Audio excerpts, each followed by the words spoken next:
देख कार्तिक, मैं ही नहीं हर कोई तेरे गुस्से को जानता है। तू कितना शॉर्ट टेम्पर है और यही तेरे खिलाफ हो जाएगा। तू चाहकर भी अपने आप को उस वकील के सामने डिफेंड नहीं कर पाएगा। तो तू क्या चाहता है, मैं दुम दबाकर बैठ जाऊं? कार्तिक, अपने गुस्से को कंट्रोल कर। नंदिनी अब तेरी बीवी है और अब हम केस में उसकी मदद ले सकते हैं। मैं कल तेरे घर आता हूँ और एक बार उससे बात करके इस केस को मिलकर सॉल्व करने की कोशिश करता हूँ। चल ठीक है, कल तू आ जा, मैं नंदिनी से बात करता हूँ। तब तक कार्तिक फ़ोन करके पलटा ही था कि नंदिनी उसके पीछे खड़ी थी। कार्तिक फ़ोन कर। कार्तिक अपने आप को डांटते हुए बोला, अभी अभी सुन लिया होगा इसने। भगवान, जितना चीज़ों को संभालो उतना ही क्यों ख़राब कर रहे हो आप? अच्छा, अभी अभी कोई मुझे इस बात की नसीहत दे रहा था कि चलो कोई नई शुरुआत करते हैं, और घर आते ही कहता है कि उस लड़की को इन सब में इन्वॉल्व करने की ज़रूरत नहीं। नंदिनी प्लीज़ इन सब बातों को लेकर मत बैठो। बिल्कुल, मैं तो बैठने को तैयार ही नहीं हूँ। मैं तो कह रही हूँ, डाइवोर्स पेपर को क्यों फाड़ा? अभी होता तो कितना आसान होता, आप भी साइन कर देते। मेरे तो साइन थे ही उसके ऊपर, फिर कोई ज़रूरत नहीं पड़ती मुझे किसी चीज़ में इन्वॉल्व करने की। नंदिनी इस बात से नाराज़ थी कि कार्तिक उसे अपनी लाइफ की प्रॉब्लम्स में इन्वॉल्व नहीं करना चाहता था। नंदिनी की नज़र में उसका मतलब यही था कि कार्तिक उसे बाहरी इंसान समझता था। कार्तिक आगे गया, नंदिनी के कंधों पर अपने हाथ रखते हुए बोला, नंदिनी, मैं तुम्हें इन सब में इसलिए नहीं इन्वॉल्व करना चाहता क्योंकि मुझे तुमसे कोई प्रॉब्लम है, बल्कि कारण यह है कि मैं चाहता हूँ कि तुम सब इन झमेलों में पड़ो और परेशान हो। अच्छा, इसका मतलब है जब मेरी लाइफ में परेशानी आएंगे तब मैं आपको ना बताऊँ? आप यही कहना चाहते हैं ना? नहीं, बिल्कुल नहीं। तुम्हारी ज़िंदगी के हर परेशानी में मैं तुम्हारे साथ रहूँगा। मैंने कहा ना, मैं मौका दूँगा अपने इस रिश्ते को। अच्छा, यानी आप मेरी सभी परेशानियों में मेरे साथ रहेंगे?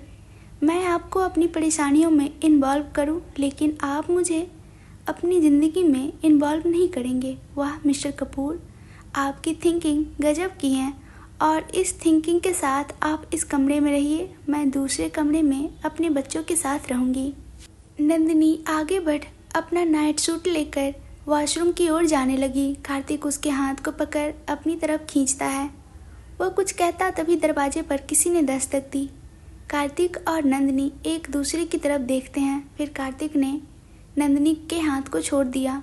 नंदिनी ने जाकर दरवाज़ा खोला। सामने प्रीति थी, उसके हाथ में कुछ सामान थे। वह सामान नंदिनी को देते हुए बोली, कल तुम्हारी रसोई की रस्म पूरी होगी। तुम्हारा हाथ जल गया था ना, इसलिए हमने रस्म नहीं किया था, पर अब कल अच्छा मुहूर्त है, कल रस्म कर लोगी। या तुम्हारे कपड़े हैं, यही पहनना। सुबह पूजा करके पहली रसोई तुम्हारी। नंदिनी मुस्कुराकर सीधे हाथ से थाली ले ली। प्रीति पीछे कार्तिक की ओर देखती है और उसके उस मूड को देखकर प्रीति समझ चुकी थी कि शायद वह नंदिनी से कुछ बात कर रहा था, और प्रीति बीच में आ गई। प्रीति ने जीभ दिखाकर कार्तिक को चिढ़ाते हुए कहा, इस सड़ी सी शक्ल बनाकर बीवी से बात करते हुए तुझे अजीब नहीं लगता? कार्तिक प्रीति की बात सुनते ही उसे मारने के लिए उसकी तरफ दौड़ा। प्रीति झट से वहां से भाग गई। नंदिनी मुस्कुराकर प्रीति को इस तरह से भागते देखती रह गई। कार्तिक दरवाजे को बंद करता है। नंदिनी उस थाली को ड्रेसिंग टेबल के पास रखकर वॉशरूम में चली गई। थोड़ी देर बाद वह चेंज करके अंदर से बाहर आई। अपने फेवरेट येलो मिक्की माउस वाले टी शर्ट और शॉर्ट्स पहने अपने आप को काफ़ी कंफर्टेबल फील कर रही थी। नंदिनी सुनो तो, कार्तिक फिर से मनाने की कोशिश करते हुए बोला। नंदिनी इतनी आसानी से कार्तिक को माफ़ नहीं करना चाहती थी। मिस्टर कपूर, मैं आपके किसी भी बात में नहीं आने वाली, ठीक है? मैं कल तुम्हें अपने वकील के पास लेकर चलूँगा। जो बातें हैं तुम्हारे सामने होंगे। यही नहीं, मैं अपने सभी डिसीजंस भी तुम्हें इन्वॉल्व करूँगा। अब तुम मुस्कुरा दो और बातें करो। नंदिनी अभी उसे देखकर नहीं मुस्कुरा रही थी। बात करना तो बहुत दूर की बात है। सच कहूँ, जल गया था मैं उस लड़के के साथ तुम्हारी तस्वीर को देखकर। प्रीति ने जब उन वीडियो को भेजा और तुम्हें उसके साथ डांस करते हुए देखा, बता नहीं सकता, ऐसा लगा मानो जैसे कोई छीन रहा है मुझे तुमसे। ओह रियली, छीन रहा था? आप डाइवोर्स पेपर लेकर आए थे, इसका मतलब समझते हैं? आप खुद दे रहे थे मुझे किसी और को। आप मुझे छोड़ रहे थे ताकि अगर मेरा कोई बॉयफ्रेंड है तो उसके पास चली जाऊं।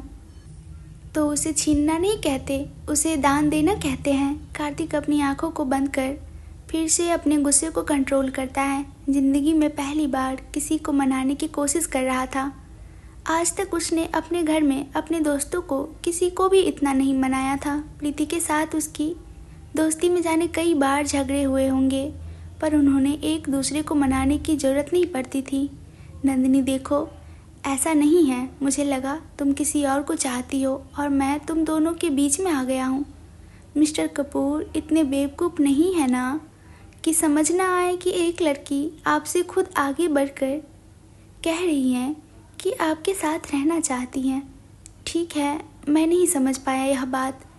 एक बार भी मेरे पल्ले नहीं पड़ा कि तुम कई बार मुझे कह चुकी हो तुम इस रिश्ते को निभाना चाहती हो, और फिर मैं भी नहीं समझ पाया कि अगर तुम्हारी ज़िंदगी में कोई और होता तो मेरे साथ क्यों रहती। इसका मतलब जानते हैं आप क्या होता है? हाँ, यही कि मैं बहुत भोला हूँ। नंदिनी मुस्कुराई और कार्तिक से बोली, भोला नहीं, बेवकूफ़, मूर्ख, फूल हैं आप। अपने लिए बेवकूफ़, मूर्ख, फूल। ये सुनते ही कार्तिक हैरानी से नंदिनी की ओर देखने लगा। ये पहली लड़की थी जो उसे उसके मुंह पर मूर्ख, बेवकूफ़ यह सब कह रही थी। देखिए मिस्टर कपूर, मैं फ़िलहाल अपने बॉयफ्रेंड अर्पित के ख्यालों में खोने के लिए जा रही हूँ, so please don't disturb me. उसने तकिया जोर से सोफे के ऊपर फेंका और उस पर धड़ाम से गिरते हुए लेट गई। कार्तिक हैरानी से उसकी तरफ देखते रह गया। फिर उसने पलटकर उसे थाली की तरफ देखा जो इस वक्त ड्रेसिंग टेबल के पास रखा हुआ था। लाल और हरे रंग की साड़ी रखी हुई थी, साथ ही श्रृंगार का सारा सामान था उसमें। कार्तिक मुस्कुराते हुए अपने आप से बोला, साड़ी? मैडम को साड़ी पहनना तो आता नहीं है। चल कार्तिक, कल मनाने की कोशिश करेंगे मैडम को साड़ी पहनाते हुए। आज तू भी आराम से सो जा। सुबह सुबह जब कार्तिक की नींद खुली तो उस वक्त नंदिनी उसकी हथेली पर अपने चेहरे को रख सोई हुई थी। नंदिनी की बचपना वाली हरकत ही कार्तिक को नंदिनी के करीब लेकर आ रहे थे। वह अपने हाथ को खींचना चाहता था, लेकिन नंदिनी बहुत ही चैन से उसकी हथेली पर अपने चेहरे को टिकाए हुए था।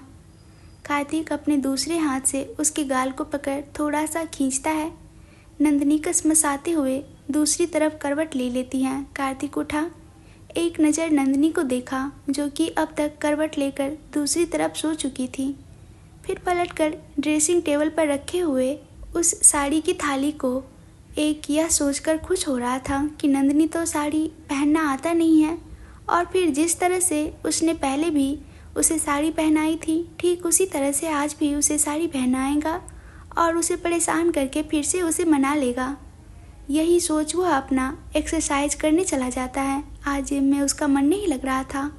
वह बार बार घड़ी की ओर देख रहा था क्योंकि उसे जल्दी से नंदिनी के पास पहुंचना था। जैसे तैसे उसने आधे घंटे के अंदर अपना एक्सरसाइज कंप्लीट किया और अपने कमरे की ओर आया। कार्तिक के बेडरूम से होकर ही उसकी जिम का रास्ता जाता था। उसे अपने बेडरूम से बाहर नहीं जाना पड़ता था जिम के लिए। वह जिम और बेडरूम के दरवाजे तक आया तो उसके कदम मानो जैसे रुक गए। वह हैरानी से अपने कमरे में देख रहा था जहां इस वक्त अपने दोनों हाथों को फैलाए नंदिनी खड़ी थी। रेड कलर की पेटीकोट और रेड कलर का ब्लाउज, मानो ऐसा लग रहा था जैसे टाइटैनिक मूवी के सीन को पोर्ट्रेट करने की कोशिश कर रही हो। अपने एक्सरसाइज से बहे हुए पसीने को अपने टॉवल से पोंछते हुए वो बहुत ही इंटेंस नज़रों के साथ नंदिनी को देखता है। लेकिन कार्तिक हैरान सिर्फ इसलिए था क्योंकि इस वक्त जो सपने वह देखकर यहाँ आया था वह चकनाचूर हो गया था, क्योंकि जो साड़ी उसे बांधनी थी वो साड़ी अभी प्रीति के हाथ में था और प्रीति साड़ी का एक सिरा लेकर अब तक नंदिनी के कमर में खोस चुकी थी। कार्तिक को प्रीति पर इतना गुस्सा आ रहा था कि उसका मन कर रहा था जाकर प्रीति को पीट दे। वह ऐसा नहीं कर सकता था वरना उसका भाई उसे नहीं छोड़ता। वह वापस अपने जिम की ओर चला जाता है। वो अपने एक्सरसाइज को आधा ही कंप्लीट करके आया था और उसे पता था कि अब उसका अपने बेडरूम में जाकर कोई मतलब नहीं। अपने बचे हुए एक्सरसाइज को कंप्लीट करके जब वह अपने कमरे में आया तो उस वक्त नंदिनी अपने हाथों में चूड़ी पहन रही थी। वह पूरी तरह से तैयार हो चुकी थी। प्रीति उसे साड़ी पहनाकर चली गई थी। आईने से ही एक नज़र कार्तिक ने नंदिनी को पूरे साज श्रृंगार, सिंदूर, मंगलसूत्र, बिंदी तैयार नंदिनी सुंदर लग रही थी। कुछ देर पहले तक जो अपने अंदर नाराज़गी थी, नंदिनी को इस तरह देखकर वो दूर हो चुकी थी। उसके तरफ से 2 कदम नंदिनी की ओर बढ़ाया ही था कि नंदिनी कार्तिक को गुस्से में देखकर कमरे से बाहर की ओर जाने लगी। नंदिनी, ये क्या है? कार्तिक नंदिनी को आवाज़ देते हुए कहता है। नंदिनी पलटी, अपने दोनों हाथ बांधकर कार्तिक से बोली, क्या हुआ? अब क्या कर दिया मैंने? नहीं, तुम तो कुछ करती ही नहीं हो ना, तुम तो बहुत भोली भाली हो। कार्तिक ने नंदिनी को ताना मारा। हाँ, मैं जानती हूँ मैं भोली भाली हूँ, पर मैं समझदार हूँ, वैसे नहीं जैसे दुनिया के बाकी लोग हैं जो कहने को तो समझदार हैं लेकिन अव्वल दर्जे के बेवकूफ़ हैं। नंदिनी, छोड़ूंगा नहीं मैं तुम्हें, कहकर कार्तिक अपने हाथ में पड़े टॉवल को जमीन पर पटका और नंदिनी की ओर भागता है। लेकिन तब तक अपनी फुर्ती दिखाकर नंदिनी अपनी साड़ी को संभालते हुए कमरे से बाहर भाग चुकी थी। कार्तिक जानता था इसके आगे वो गया फिर उसकी बेइज्जती होनी है, इसलिए और चुपचाप अपने कमरे में आ गया। प्रीति और रिंकी दोनों ने मिलकर नंदिनी की रसोई में मदद करने लगी। खाना तो वो हमेशा से बनाना जानती थी, उसकी माँ नहीं थी, पापा भी काम किया करते थे, तो इसलिए उसने बहुत ही कम उम्र में किचन में कदम रख दिया था। पर गड़बड़ यही हो जाती थी कि कभी सब्जी काटते वक्त उसके हाथ कट जाते तो कभी कढ़ाई से उसके हाथ जल जाता। आज वह पूरे एहतियात से अपने काम को पूरा कर रही थी और सब कुछ करने के बाद उसने प्रीति की ओर देखते हुए कहा, मैंने सब कुछ बना लिया, मुझे कुछ नहीं हुआ। प्रीति उसकी बात पर मुस्कुरा दी। तभी सीता देवी की आवाज़ आई, नंदिनी, जो तुमने बनाया है पहले भगवान को भोग लगाने के लिए निकाल लेना। जी मम्मी जी, बोलकर नंदिनी ने जैसे ही हलवे की कढ़ाई से ढक्कन को हटाने के लिए हाथ आगे बढ़ाया, कढ़ाई के हैंडल से उसका हाथ लग गया और वह ज़ोर से चीख पड़ी। प्रीति झट से उसके पास दौड़कर आती हैं। कढ़ाई का हैंडल उसके हाथ से चिपक गया था, जिसके कारण उसकी गोरी कलाई पर जलने का निशान तुरंत ही उभर आया था। प्रीति नंदिनी की ओर देखकर बोली, बिना गड़बड़ किए काम नहीं किया है ना तुमने? कह रही थी ना कि तुम्हें कुछ नहीं हुआ है, लो हो गया, कहकर प्रीति और नंदिनी दोनों ही हंस पड़े। प्रीति जलने पर लगाने वाली क्रीम लेकर आती हैं और नंदिनी के हाथों पर लगा देती हैं। अब तक नंदिनी ने भगवान के लिए भोग निकाल चुकी थी। उसने जाकर पूजा घर में उसको चढ़ा दिया। सभी नाश्ते की टेबल तक पहुंच चुके थे। कार्तिक भी आकर कुर्सी पर खींचा और बैठा तो नाश्ते की खुशबू से उसे याद आया कि आज नंदिनी खाना बनाने वाली थी। सीता देवी नंदिनी से कहती है कि कार्तिक का खाना निकाल दे। नंदिनी प्लेट में सर्व करती हैं और जैसे उसने चम्मच लेने के लिए अपना हाथ आगे बढ़ाया, उसके हाथ से उस जले हुए निशान और उस पर लगे हुए मलहम को देखकर कार्तिक उसके हाथों को पकड़ते हुए बोला, यह क्या हुआ नंदिनी? नंदिनी अपने हाथ को छुड़ाकर हलवा प्लेट में डालते हुए बोली, कुछ नहीं, थोड़ा सा लग गया। अचानक से कार्तिक के दिमाग में रघुवीर जी की बात आई। शादी के अगले दिन जब आए थे तो उन्होंने कहा था कि मेरी बेटी खाना ऐसा बनाती है कि आपके मुंह से उसका स्वाद नहीं जाएगा, पर कभी उसका हाथ जल जाता है तो कभी कट जाता है। जब तुम्हें पता है कि तुम्हें किचन में जाते ही चोट लगती है तो तुम प्रीति या रिंकी से कह सकती थी तुम्हारे साथ रहने के लिए। कहते हुए कार्तिक ने एक नज़र प्रीति और रिंकी की तरफ नज़र डाला। रिंकी के अंदर तो कार्तिक का डर इतना था कि कार्तिक की नज़र जैसे रिंकी की तरफ पड़ी, रिंकी अरविंद के पीछे जाकर छिप गई। प्रीति कार्तिक को अपनी तरफ देखता पाकर कहती है, ऐसा क्या देख रहे हो? तुम्हें क्या लगता है तुम्हारी बीवी के हाथ पकड़कर मैंने कढ़ाई से चिपका दिया? कार्तिक फिर से घूरकर प्रीति की तरफ देखने लगता है। सत्यम तो इन दोनों के बीच में कभी बोलने का सोच भी नहीं सकता था, इसलिए बेचारा चुपचाप उन दोनों को देख रहा था। हम चिपका दिया, मैंने वह खाना बना रही थी, मैंने उसका हाथ पकड़ा और कढ़ाई के हैंडल में जाकर चिपका दिया। जेठानी हूँ ना, वह भी क्रूएल वाली, प्रीति मुंह बनाते हुए बोली। नंदिनी एक बार कार्तिक को और फिर प्रीति को देखती हैं। उसे उन दोनों के ऊपर बहुत हंसी आ रही थी। इतना तो वह और अर्पित भी नहीं लड़ते जितना यह दोनों लड़ते थे। राम जी थोड़ी तेज आवाज़ में बोले, नाश्ता करो प्रीति, सत्यम के लिए नाश्ता निकालो। उसकी आवाज़ सुनकर सभी अपने काम में लग गए। आज अपने ऑफिस में जाकर कार्तिक अपने कैबिन में जाने के बाद सबसे पहला काम उस फाइल को ढूंढकर पढ़ने का करता है जो नंदिनी के बारे में उसके आदमी ने लाकर दिया था। एक एक पन्ने को देखने लगा। अर्पित के साथ उनकी तस्वीरों को देखकर उसने उस तस्वीर को साइड किया और अगला पन्ना देखा जो उसने पिछली बार पढ़ने से पहले ही उस फाइल को बंद करके रख चुका था। अगले पन्ने में साफ साफ लिखा हुआ था कि अर्पित उसके मामा का छोटा बेटा है, जो कि न सिर्फ लाडला भाई है बल्कि उसके स्कूल के क्लास में पढ़ने वाला उसकी क्लासमेट भी रहा है। पूरी फाइल को आज उसने ध्यान से पढ़ा।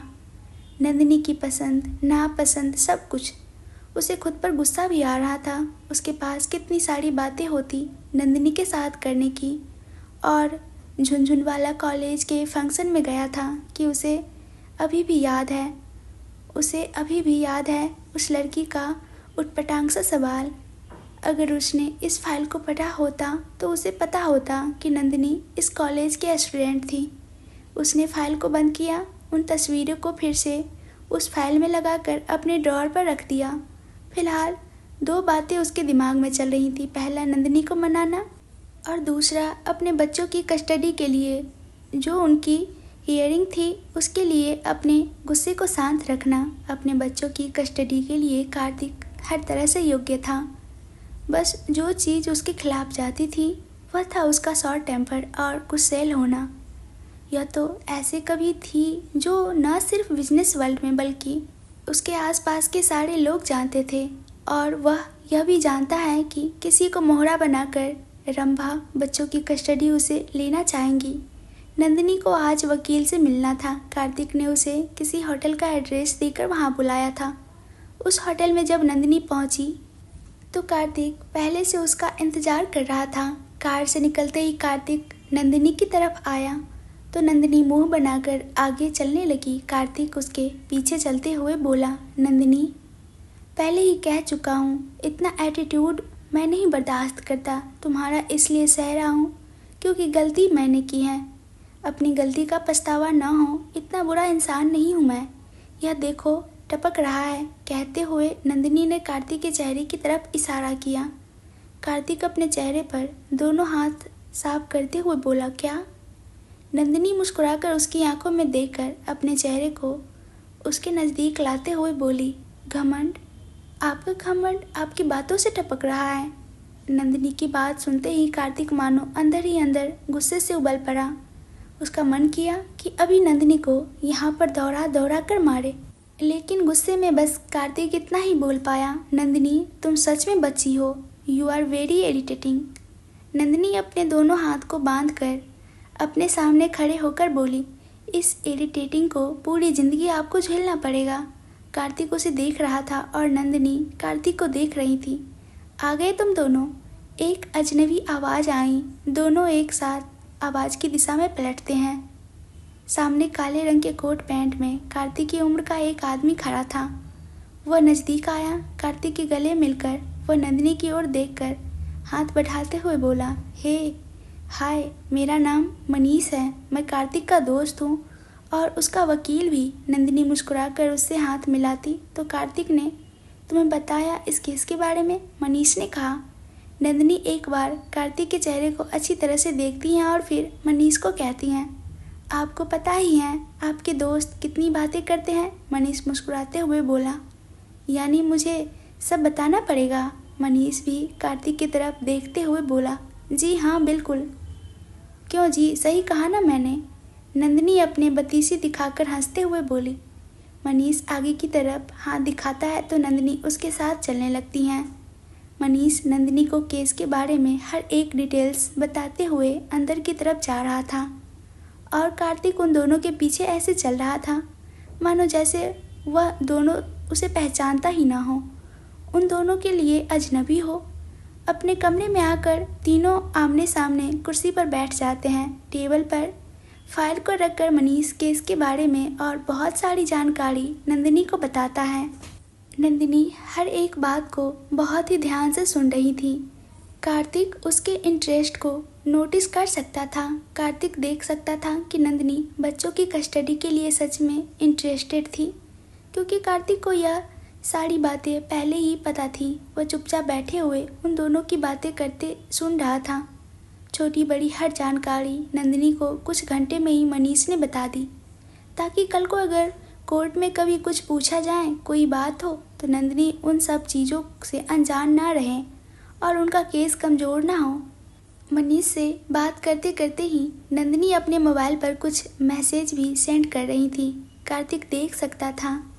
कुछ बातें सुनने के बाद नंदिनी एक मैसेज टाइप करके किसी को भेजती हैं और फिर अगली बात को ध्यान से सुनने लगती हैं।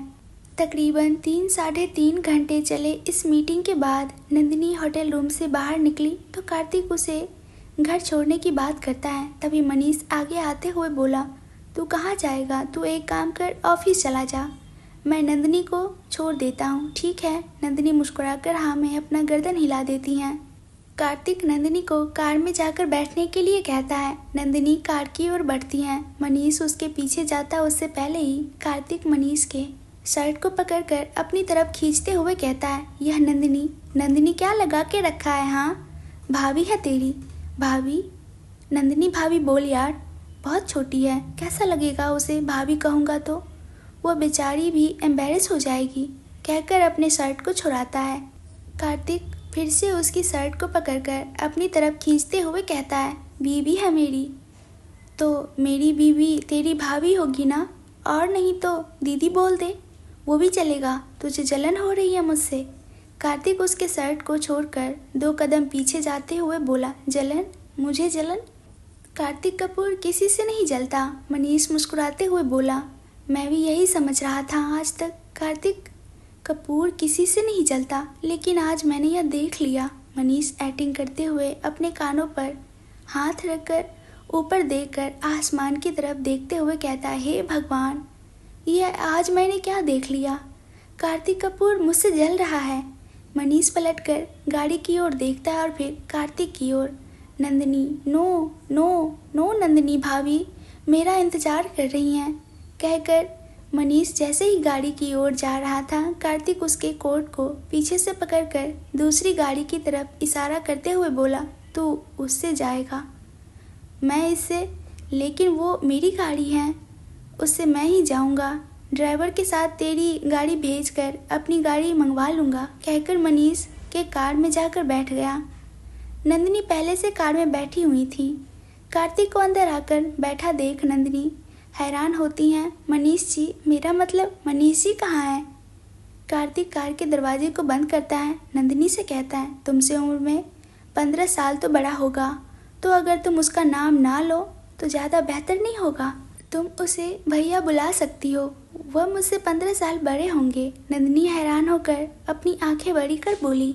कार्तिक बिना कुछ बोले हाँ में गर्दन हिला देता है और ड्राइवर से चलने के लिए कहता है, लेकिन मेरा तो कोई भी भाई मुझसे 15 साल बड़ा नहीं है, सब 2 साल, 4 साल, 5 साल। बस नंदिनी अपने ही में ही खोई अपने बालों को खुजलाते हुए कहती हैं।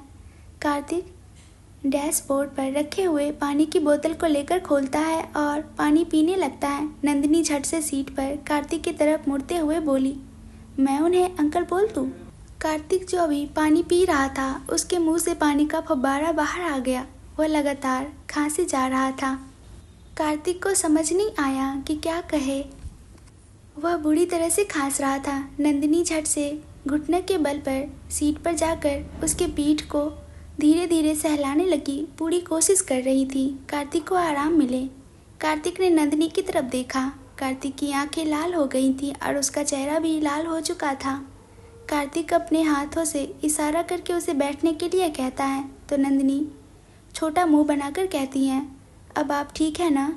ऐसे कैसे आप पानी पी रहे थे कि इतनी बुरी तरह से सरक गए?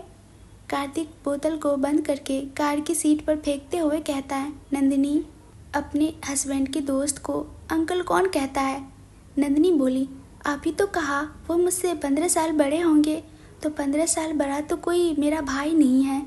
कार्तिक को ये कहते कहते नंदिनी की आवाज़ ऐसे निकल रही थी मानो जैसे वह अब रो ही देगी। कार्तिक खिड़की से बाहर देख रहा था। उसे खुद पर हंसी आ रही थी। उसकी बीवी उसके स्कूल के फ्रेंड को अंकल कहने की सोच रही हैं, मतलब उसको क्या कहेंगी। और अचानक हैरानी से वो नंदिनी की तरफ देखने लगा। वह सिर्फ 13 साल बड़ा है तुमसे। कार्तिक ने 15 साल से 13 साल ऐसे कहा मानो जैसे 2 साल कम कर रहा हो, बल्कि बस 10 साल कम बता रहा हो। नंदिनी समझ तो कुछ नहीं, बस हाँ में अपनी गर्दन हिलाकर कार्तिक से बोली, तो अब क्या करना है, भैया कहना है या अंकल? भैया, कार्तिक जोर से गुस्से से चिल्लाते हुए बोला। उसे मनीष भैया कहना ठीक है, नंदिनी ने बहुत ही भोलेपन से कहा और अपने मोबाइल में लग गई। कार्तिक कभी खिड़की से बाहर देखता तो कभी नंदिनी को देखता। अभी कुछ देर पहले तक उसके और नंदिनी के बात पर अब उसे खुद भी हंसी आ रही थी। अब उसने नंदिनी क्या लगती हैं, अब उसके दोनों की एज में 13 साल का डिफरेंस है। पता नहीं क्यों कार्तिक को नंदिनी को इतने मोबाइल में बिजी रहना अच्छा नहीं लग रहा था। वह उससे बात करना चाहता था। वो नंदिनी की तरफ पलटकर उसके हाथ से मोबाइल लेकर अपनी तरफ इशारा करते हुए कहता, क्या मैं तुम्हें अंकल नज़र आता हूँ? कार्तिक की बात खत्म नहीं हुई कि नंदिनी झट से बोली, आप उस मनीष भैया जैसे थोड़ी ना दिखते हो, आप तो एकदम हीरो लग रहे हो। नंदिनी के मुंह से अपनी तारीफ सुनते ही कार्तिक का तो मानो जैसे फूल से गदगद हो गया हो, लेकिन पहले ही पल उसका होश और दिमाग दोनों घूम गया, क्योंकि नंदिनी ने कहा, क्या आपने प्लास्टिक सर्जरी करवाई थी? कार्तिक को अपने पूछे हुए सवाल पर पछतावा हुआ। वो कैसे भूल गया कि नंदिनी अभी भी उससे चिढ़ी हुई है। वह जो भी पूछेगा उसका उल्टा ही जवाब मिलेगा। नंदिनी पर अब रुकने की मूड में नहीं थी। वह फिर से बोली, आपका डर्मेटोलॉजिस्ट बहुत ही अच्छा है, आपको देखकर लगता ही नहीं कि आप बूढ़े हो गए हो। उसने बहुत ही अच्छी तरह से आपके फेस को मेंटेन किया है। नंदिनी, यह ओरिजिनल है, मैंने प्लास्टिक सर्जरी तो दूर की बात है, आज तक एक छोटी सी सर्जरी भी नहीं हुई है मेरी पूरी बॉडी पर। कहते हुए उसने अपने सर से लेकर पैर तक 2 बार अपनी उंगलियों को हिलाया। नंदिनी अपना आईब्रो ऊपर करके अपनी आंखों को मटकारते हुए बोली, वाह मिस्टर कपूर, आपने अपने आप को कितना अच्छा मेंटेन किया है। कार्तिक ने एक बटन प्रेस किया तो कार की बीच में पार्टीशन हो गया, जिससे ड्राइवर और कार्तिक के बीच में एक पर्दा हो गया। कार्तिक नंदिनी को पकड़कर अपनी तरफ खींच अपने नज़दीक लाते हुए बोला, यह जो तुम करने की कोशिश कर रही हो ना, बहुत अच्छी तरह से जानता हूँ। चिढ़ा रही हो ना मुझे, एक बार बस मुझे घर पहुँचने दो, फिर मैं देखता हूँ तुम्हें। आप मुझे धमकी दे रहे हैं? बिल्कुल नहीं नंदिनी कार्तिक कपूर, तुम तो मुझे जानती हो ना, कार्तिक कपूर कभी धमकी नहीं देता। नंदिनी बिना कुछ बोले अपनी जगह पर जाना चाहती थी, लेकिन कार्तिक उसे थोड़ा सा और करीब खींचते हुए बोला, बाय द वे, झुनझुन वाला कॉलेज का प्रोग्राम मुझे याद आ गया, तो तुमने मुझसे सवाल पूछा था राइट? नंदिनी अपना सर झुकाकर फिर से गर्दन ऊपर करती है और कार्तिक की तरफ देखकर कहती हैं, तो क्या हुआ, तुमने तो मुझे डेट के लिए पूछा था ना, तो ठीक है मैं करूँगा तुम्हें डेट। हाँ तो वह तो मैंने तब पूछा था जब मुझे आपके बारे में कुछ पता नहीं था। कार्तिक ने अपनी एक आंख छोटी कर अपने चेहरे को तिरछा करके पूछा, मतलब जानती नहीं थी? मतलब मुझे उस वक्त मुझे सिर्फ लगता था कि कार्तिक कपूर एक थोड़ा सा घमंडी, गुस्सैल, एरोगेंट, रूड, बदतमीज। बस। कार्तिक नंदिनी को फिर से अपनी सीट पर बिठाकर उसके होठों पर अपनी उंगली रखते हुए बोला, बस इतनी तारीफ काफ़ी है मेरी, अब और बर्दाश्त नहीं होगा। अब तक घर आ चुका था। कार्तिक कार का दरवाज़ा खोलकर नंदिनी को अंदर गेट तक छोड़ता है। आप नहीं आएंगे? नहीं, ऑफिस में कुछ काम है, उसे निपटाकर शाम को ही आऊँगा, तुम रेस्ट कर लेना थोड़ी देर, कहकर कार्तिक बिना नंदिनी की ओर देखे चला गया। कार्तिक के जाते ही नंदिनी के चेहरे पर एक बड़ी सी मुस्कुराहट आ गई। वह घर की तरफ जा ही रही थी कि उसे फिर से कार्तिक की आवाज़ सुनाई दी, फ़ोन तुम्हारा। नंदिनी को याद आया, कार्तिक ने उसका फ़ोन कार में ही रख दिया था। फ़ोन लेने के लिए कार्तिक की ओर गई। दोनों इस वक्त अपने घर की तरफ जाने वाले रास्ते पर थे। अपना फ़ोन देखकर जैसे ही नंदिनी ने अपना हाथ बढ़ाया, कार्तिक फ़ोन ऊपर कर देता है। नंदिनी अपने हाथ को बढ़ा देती हैं, लेकिन वह फ़ोन ले नहीं पा रही थी। कार्तिक ने अपने हाथ को राइट की तरफ घुमा दिया। वह राइट की तरफ जाती, कार्तिक लेफ्ट की तरफ मोबाइल कर देता। वह लेफ्ट की तरफ आती तो राइट, कभी ऊपर तो कभी नीचे। इस तरह अपना फ़ोन लेने की बार बार कोशिश कर रही थी, लेकिन कार्तिक उससे अब उसे फ़ोन लेने के लिए अपने इशारों पर नचा रहा था। कार्तिक को ऐसा करते देख नंदिनी अपनी कमर पर दोनों हाथ रख उसके तरफ देखती हैं। कार्तिक मुस्कुरा रहा था। अरे पापा जी, नंदिनी पीछे देखते हुए बोली। कार्तिक झट से पीछे पलटा। नंदिनी ने उसके हाथ से फ़ोन छीना और घर के अंदर भागते हुए बोली, यह हम कॉलेज में किया करते हैं, आप जैसे बूढ़ों का काम नहीं है यह सब करना। कार्तिक गुस्से से अपने जबड़ों को कसकर रह गया। आज आने दो घर पर, दिखाता हो तुम्हें इस बूढ़ी हड्डियों की ताकत। अगर आपको मेरी कहानी पसंद आई तो मुझे फॉलो करना ना भूलें, ताकि अगले एपिसोड की नोटिफिकेशन आपको तुरंत मिल जाए।